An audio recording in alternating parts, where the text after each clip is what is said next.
В Москве прошла научно-практическая конференция на тему перспективы развития градостроительства в России, территориальное планирование и эффективная экономика, итогом которой стал профессиональный конкурс на лучший инновационный проект.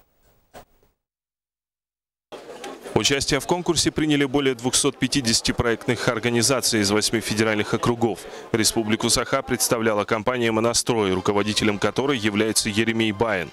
Мы видели результаты труда людей, которые от Калининграда до Сахалина вкладывали свои усилия, свой талант в то, чтобы наша страна, наш строительный комплекс развивался так, как он должен развиваться, а именно инновационно. Это было одним из условий проведения конкурса. К конкурсу было допущено 174 заявки. В 2 номинациях из 12 работ Еремея Баина получили высшую оценку. В номинации «Лучший проект объекта жилого назначения эконом-класса» присуждается проекту 5 многоквартирных жилых домов в поселке Усть-Нера Республики Саха-Якутия, представленному обществу с ограниченной ответственностью «Монастрой». На сцену приглашается генеральный директор компании Баин Еремей Павлович.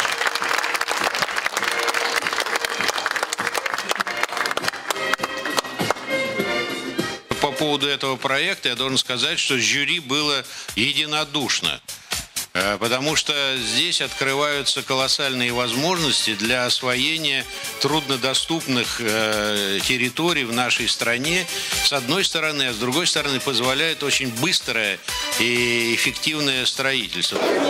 Суть нашей работы, которую отметили на этом конкурсе, заключается в том, что при применении передовой технологии из легких стальных конструкций мы пошли немного параллельно.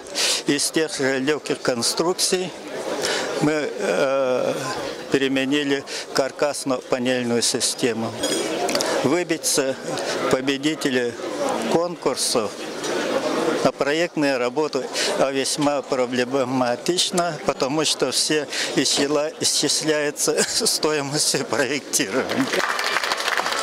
Конкурс показал, что проектные организации республики, такие как предприятие «Монастрой», показывают высокие результаты северного градостроения.